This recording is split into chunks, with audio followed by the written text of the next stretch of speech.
सत्य वचन, अमर वचन, जीवित वचन, दिव्य वचन, सत्य वचन, अमर वचन, जीवित वचन।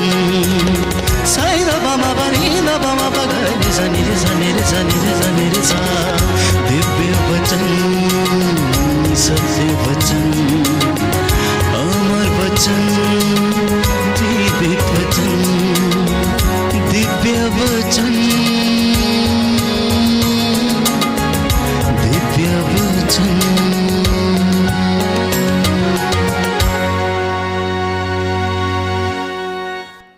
सबको जय यीशु की। प्रभु यीशु के पवित्र और सामर्थी नाम में मैं आप सभी लोगों का अभिवादन करता हूं और आप सबकी सलामती की दुआ मांगता हूं।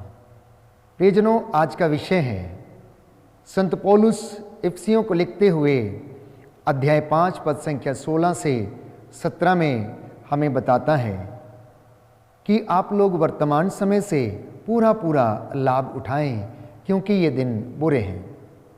आज इस विषय पर हम मनन चिंतन करेंगे कि पवित्र बाइबल के इस वचन का क्या अर्थ है। तो स्तोत्रकार कहता है अध्याय 123 में कि हम अपनी आंखें स्वर्ग की ओर उठाएं, हमारी आंखें निरंतर परमेश्वर की ओर लगी रहें। स्तोत्रकार अध्याय 38 में लिखता है कि तुम प्रभु की ओर दृष्टि लगाओ और आनंदित हो जाओ, तुम फिर कभी निराश नहीं होंगे, क्योंकि निराश वही होते हैं जो अकारण ईश्वर को छोड़ देते हैं। निराश वे लोग होते हैं जो वर्तमान समय से पूरा लाभ नहीं उठाते हैं। निराश वे लोग होते हैं जिनके हाथ से समय निकल जाता है। निराश वे लोग होते हैं जो प्रभु की ओर अभिमुख नहीं होते हैं, जो परमेश्वर से दूर चले जाते हैं। इसलिए इब्रानियों का पत्र अध्याय 4 पद संख्या 16 में संत पौलुस लिखता है कि हम भरोसे के साथ अनुग्रह के सिंहासन के पास जाएं, जिससे कि हमें वहाँ से दया मिले। और वो दया, वो अनुग्रह, वो कृपा हमारे लिए हमारी आवश्यकताओं में हमारी सहायता करेगी और हमारी आवश्यकताओं में उनके द्वारा हमें आशीष मिलेगी। तो प्रियजनों, ये संसार एक नदी की धार के जैसे है जो निरंतर बहता रहता है।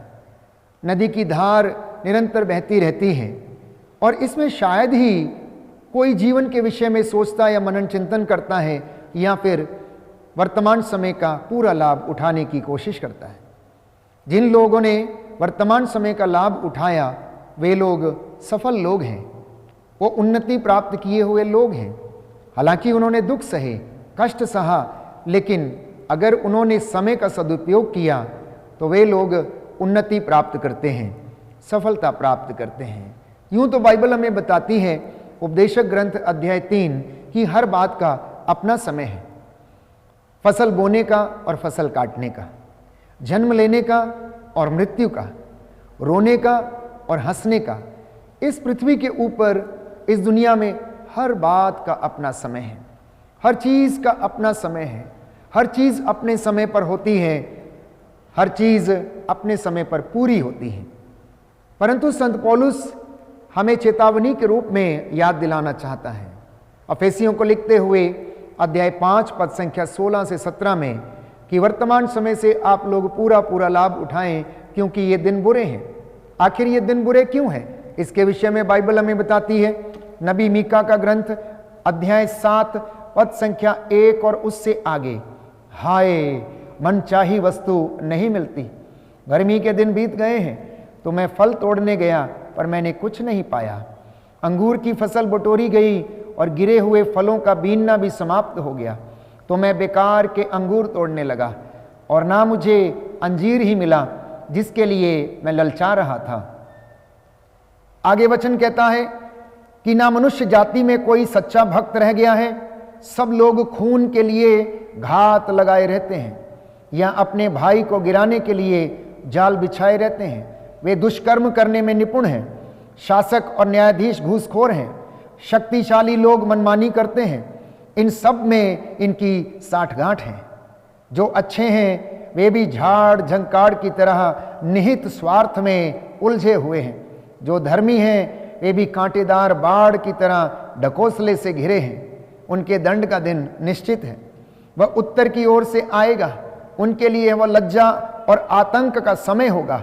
अपने पड़ोसी का भी विश्वास मत करना, अपने मित्र पर भी भरोसा मत रखना, अपनी प्रिय पत्नी से भी बोलने में सावधान रहो।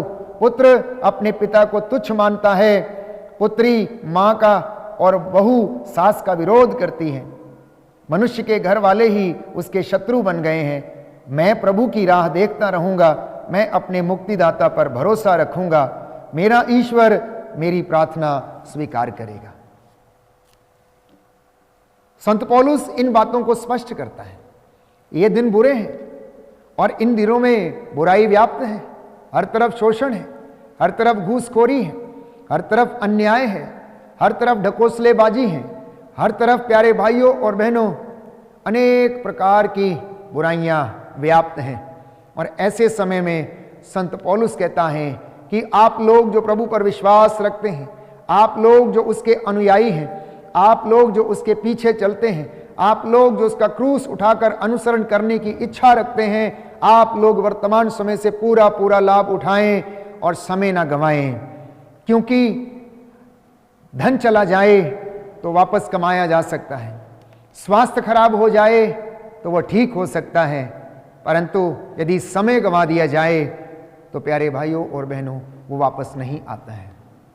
घड़ी की सुई हमेशा आगे की ओर चलती है और समय बताती है, वो कभी पीछे नहीं घूमती है और ना ही कभी रुकती है।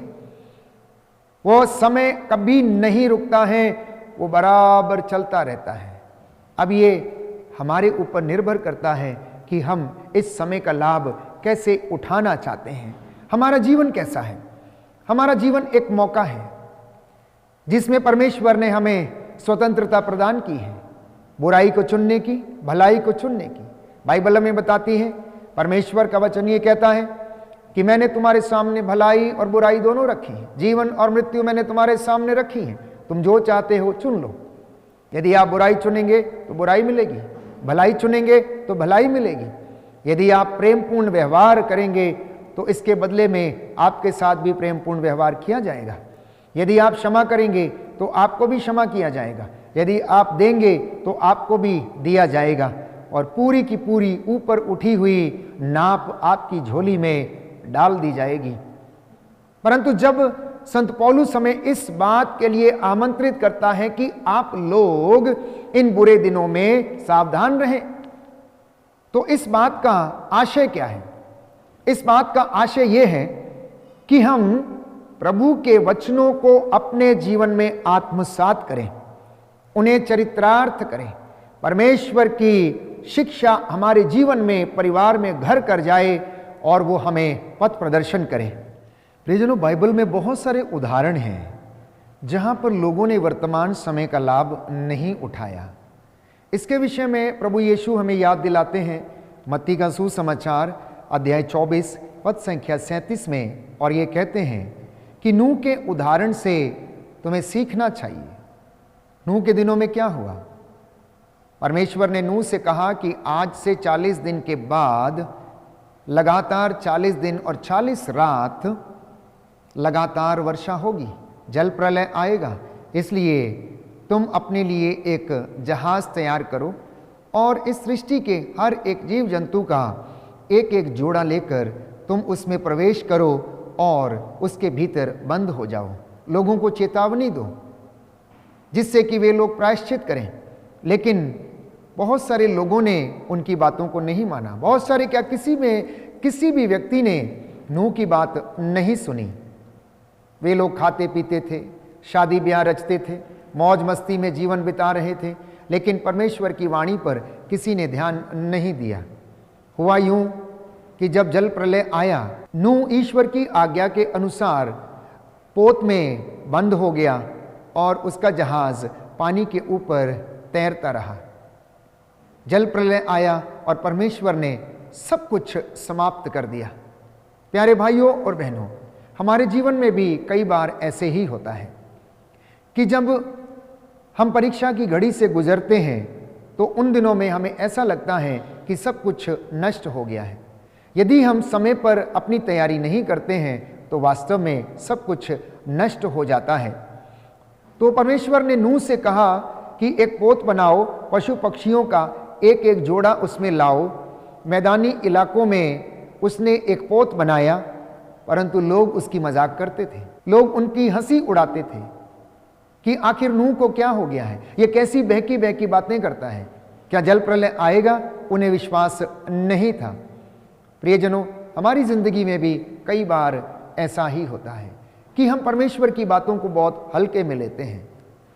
परंतु आज मैं आप लोगों से ये कहना चाहता हूं कि परमेश्वर की बातों को, पवित्र वचन की बातों को हल्के में नहीं लेना, पवित्र आत्मा की प्रेरणा को नजरअंदाज नहीं करना। क्योंकि यदि कोई व्यक्ति अनुशासन में नहीं रहता, यदि कोई व्यक्ति आज्ञा का पालन नहीं करता, यदि परमेश्वर की बातों को मनन चिंतन नहीं करता, यदि वो अन्याय करता है, तो परमेश्वर इन तमाम बातों का घोर दंड देता है।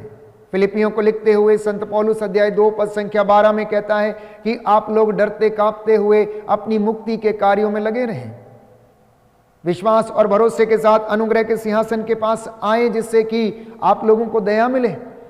लूकस के सुसमाचार अध्याय 21 पद संख्या 34 से 36 में प्रभु का वचन हमें यह बताता है कि सावधान रहें, कहीं ऐसा ना हो कि भोग विलास और नशे और संसार की चिंताओं से तुम्हारा मन कुंठित हो जाए और वह दिन तुम्हारे ऊपर फंदे की तरह अचानक आ पड़े और पृथ्वी के सभी निवासियों को नष्ट कर दे। आज मसीहियों को, विश्वासियों को, प्रभु के अनुयायियों को इन बातों पर मनन चिंतन करने की आवश्यकता है और अपनी आध्यात्मिकता को पवित्र बाइबल के अनुसार क्रॉस चेक करके देखने की आवश्यकता है कि हम में कृपा का स्तर कितना है। हम अपने चरित्र को बाइबल पढ़कर देखें कि हमारा चरित्र कैसा है, हमारी आध्यात्मिकता कैसी है, हमारा विश्वास कितना दृढ़ है। और जब हम बाइबल पढ़ते हैं तो ये बातें हमें याद दिलाती हैं कि हमारे जीवन में प्रभु की कितनी आशीष बरकरार है। नबी हग्गाई का ग्रंथ अध्याय 1 पद संख्या 6 से 7 में प्रभु का वचन हमें बताता है कि तुम अपनी परिस्थिति पर विचार करो, तुम अपनी परिस्थिति पर विचार करो, क्योंकि तुमने बहुत बोया परंतु कम लुना, तुमने गर्म वस्त्र पहने परंतु तुम्हारा शरीर गर्म नहीं हुआ, तुमने खाया परंतु तुम्हारा पेट नहीं भरा, तुमने पिया परंतु तुम्हारी प्यास नहीं बुझी। तुम अपनी स्थिति पर विचार करो। यीशु मसीह मत्ती का सुसमाचार अध्याय 24 पद संख्या 32 में हमसे कहते हैं कि तुम अंजीर के पेड़ से सीखो, प्रकृति से सीखो। अंकुर फूटता है तो हमें पता लगता है कि गर्मी आ रही है। इस तरह जब तुम लोग यह सब देखोगे, इन सारे अन्याय की, भूकंप की और भयानक तूफान की और आकाश में आश्चर्यचकित करने वाले चिन्ह देखोगे, तो उससे समझ जाना कि अंत निकट है, प्रभु के न्याय का दिन निकट है। अगर कोई व्यक्ति इनको देखकर नहीं समझता तो प्रियजनों, वो अपने जीवन को शीघ्र ही नष्ट कर देगा। इसलिए प्रभु यीशु ने कहा, समय रहते यदि कोई प्रायश्चित नहीं करेगा तो वह अपने को और पूरे घर को और पूरे नगर को नष्ट करेगा। रोमियो के पत्र अध्याय 13 पद संख्या 12 से 13 में हम पढ़ते हैं, संत पौलुस कहता है, रात प्रायः बीत चुकी है, दिन निकलने को है, इसलिए अंधकार के कर्मों को त्याग कर ज्योति के शस्त्रों को आप लोग धारण करें। इंसान अंधकार के कर्म को त्यागना नहीं चाहता है, वो अपने मन में बुराई लेकर आगे बढ़ता है। जो भी वो कार्य करता है उसमें कहीं ना कहीं पर, प्यारे भाइयों और बहनों, स्वार्थ निहित रहता है। हर व्यक्ति को होश में आने की आवश्यकता है। उड़ाऊ पुत्र के जैसे होश में आने की आवश्यकता है। जब वो होश में आया तो उसने कहा, मैं उठूंगा और मैं जाऊंगा, मैं पिता से कहूंगा कि मुझे अपने नौकरों में से एक रख लीजिए, मैं आपका बेटा कहलाने के लायक नहीं हूं। इसलिए प्यारे भाइयों और बहनों, मैंने जैसे कहा कि अगर समय गंवा दिया जाए तो सब कुछ चला जाएगा, क्योंकि समय कभी वापस लौट कर नहीं आता और ना ही समय किसी का इंतज़ार करता है। इसलिए ये दिन बुरे हैं और समय चलता जा रहा है। अपनी उम्र का तकाजा लगाइए कि आपकी उम्र के दिन प्यारे भाइयों और बहनों बढ़ते जा रहे हैं। आपकी इस धरती पर जो रहने की अवधि है वो कम होती जा रही है। आपके पास थोड़ा ही समय बाकी है, आपके पास थोड़ा ही समय बाकी है। जो लगभग 80 वर्ष की अवस्था में पहुंच चुका है, अगर स्वास्थ्य अच्छा है तो और 10 बरस आपके पास हैं, और यदि स्वास्थ्य खराब है तो हो सकता है 1 महीना, 2 महीना, 3 महीना, 4 साल, 5 साल बाकी हों। और जो सीनियर सिटीजन हो चुका है, आपकी आधी उम्र पार हो चुकी है, अब थोड़ा ही समय बाकी है। इसलिए वर्तमान समय का पूरा लाभ उठाइएगा। अपनी युवावस्था को कई लोगों ने यूं ही गंवा दिया, अपनी जवानी में ईश्वर को याद नहीं किया। उपदेश ग्रंथ स्पष्ट करता है, ए नवयुवक, अपनी आंखों की अभिलाषा को पूरी कर, परंतु याद रख परमेश्वर तुझसे तेरे आचरण का लेखा मांगेगा। मत्ती के सुसमाचार में यीशु ने कहा, तुझे अपनी हर निकम्मी बात का हिसाब देना पड़ेगा। इसलिए समय रहते अपना आचरण सुधारना, समय रहते परमेश्वर की हुजूरी में आ जाना, समय रहते परमेश्वर से क्षमा की याचना कर लेना। कोई भी व्यक्ति पाप की अवस्था में ना मरे।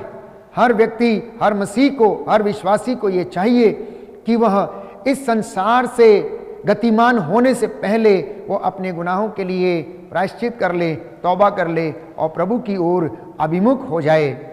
यदि कोई ऐसा नहीं करता तो प्रभु का वचन ये कहता है, भजन संहिता 32 पद संख्या 9, कि ना समझ घोड़े या खच्चर की जैसे ना बनो, जिन्हें लगाम लगाकर रोकना पड़ता है। आज के कई नौजवानों को लगाम लगाकर रोकना पड़ता है, लेकिन फिर भी वो रुकते नहीं हैं। इंसान को आप लगाम लगाकर नहीं रख सकते हैं। प्यारे भाइयों और बहनों, बाइबल हमें कहती है कि उसकी प्रवृत्ति बचपन से बुराई की ओर है, क्योंकि मनुष्य के हृदय में बुरे और अच्छे दोनों विचार उत्पन्न होते हैं। परंतु परमेश्वर ये कहता है कि ना समझ घोड़े और खच्चर की तरह मत बनो, जिससे कि तुम्हें लगाम लगाकर या रास से तुम्हें रोकना पड़े या बांधना पड़े। मैंने तुम्हें स्वतंत्र किया है, मैंने तुम्हें आज़ादी दी है, मैंने तुम्हारे सामने जीवन, मृत्यु, भलाई और बुराई दोनों को रखा है। इनमें से तुम जो चुनना चाहते हो वो चुन लो और मेरी हुजूरी में चले आओ।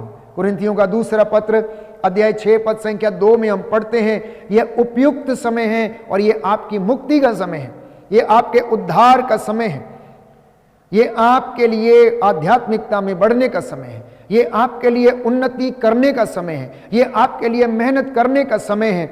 इसलिए नवयुवक ने अगर जवानी में एकत्र नहीं किया तो बुढ़ापे में उसका उससे कोई भी नहीं देगा, उससे वो भी ले लिया जाएगा उसके पास जो है। तो इसलिए प्रभु का वचन ये कहता है कि यदि तुमने जवानी में एकत्र नहीं किया, यदि तुमने अपनी युवावस्था में मेहनत नहीं की, यदि तुमने युवावस्था में परमेश्वर को नहीं रिझाया, उसके पास नहीं लौटे और समय यूं ही गवा दिया, तो तुम्हें बुढ़ापे में भी तुम्हारा कोई तुम्हें प्रदान नहीं करेगा। इसलिए इन वचनों को बड़े ध्यान पूर्वक सुनने की आवश्यकता है, मनन चिंतन करने की आवश्यकता है। और बाइबल का ये वचन, ये उपयुक्त समय है, आपकी मुक्ति का समय है, आपके उद्धार का समय है, आपके सुधरने का समय है, अच्छा आचरण करने का समय है प्यारे भाइयों और बहनों। और संत पौलुस पुनः हमें याद दिलाता है, कुरिन्थियों का पहला पत्र अध्याय 6 पद संख्या 9 से 10, अन्याय करने वाले ईश्वर के राज्य के अधिकारी नहीं होंगे। धोखे में ना रहें, व्यभिचारी, मूर्ति पूजक, परिस्त्रीगामी, लौंडे और पुरुषगामी, चोर, लोभी, शराबी, निंदक और धोखेबाज ये ईश्वर के राज्य के अधिकारी नहीं होंगे, क्योंकि इन्होंने समय रहते हुए वर्तमान समय का लाभ नहीं उठाया और अपने जीवन को यूं ही नष्ट कर दिया। हर प्रकार की बुराई में लिप्त रहे, इसलिए ये ईश्वर के राज्य से वंचित रहेंगे जब तक कि सच्चे हृदय से प्रायश्चित करके ये बुराई से विमुख नहीं हो जाते और प्रभु की ओर नहीं लौटते। इसलिए प्रियजनों, आज के ये वचन जो आप सुन रहे हैं आपका मार्गदर्शन करें, आप लोग सावधान रहें, जिससे कि शैतान आपको बहकाए ना। शैतान अपना संपूर्ण प्रयास करता है कि वो किस तरह से मनुष्यों का विनाश करे। इसलिए जब कोई रास्ता उसे नहीं सूझता है तो वह इंसान का मन कुंठित करने लगता है, उसकी विचारधारा को कुंठित कर देता है। इसलिए उसकी विचारधारा दूसरों से मिलती नहीं है। वो लोगों के मन में अहंकार, लोगों के मन में ईर्ष्या, लोगों के मन में क्रोध, घमंड, लोभ, पेटूपन, वासना और ईर्ष्या जैसी बुराइयों को भर देता है और इनके कारण इंसान का सर्वनाश होने लगता है। प्रियजनों, इंसान के जीवन में क्रोध, ईर्ष्या, घमंड, लोभ, पेटूपन और वासना जैसी दुष्ट आत्माएं जब घर कर जाती हैं तो उनका जीवन नष्ट होने लगता है। इन तमाम बुराइयों को कैथोलिक कलीसिया ने 7 महापापों की संज्ञा दी है और ये 7 महापाप, प्यारे भाइयों और बहनों, इंसान को परमेश्वर की महिमा से वंचित करते हैं। और देखा जाए तो अधिकांशतः लोग इन तमाम बुराइयों से भरे हुए हैं और इस विषय में बाइबल हमें बताती है कि सबने पाप किया है और सब ईश्वर की महिमा से वंचित हैं। किसी न किसी समय पर कभी ना कभी इंसान इस प्रकार की प्रवृत्ति से होकर गुजरता है। जब उसके मन में स्वार्थ, अहंकार और घमंड जैसी बुराइयां काम करती हैं तो प्रियजनों वो परमेश्वर से दूरी बना लेता है।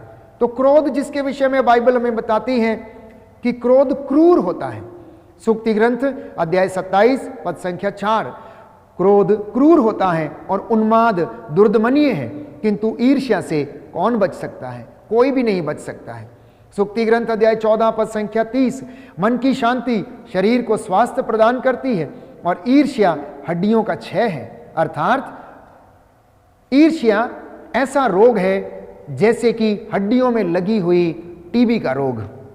जो व्यक्ति ईर्ष्या से भरा रहता है उसके मन में कभी भी, प्यारे भाइयों और बहनों, शांति स्थापित नहीं होती और वो अपने जीवन में उन्नति प्राप्त नहीं कर पाता है, वो आगे बढ़ नहीं पाता है, वो सफलता हासिल नहीं कर पाता है। सूक्ति ग्रंथ अध्याय 17 पद संख्या 13, जो भलाई का बदला बुराई से चुकाता है उसके घर से विपत्ति कभी खत्म नहीं होती है।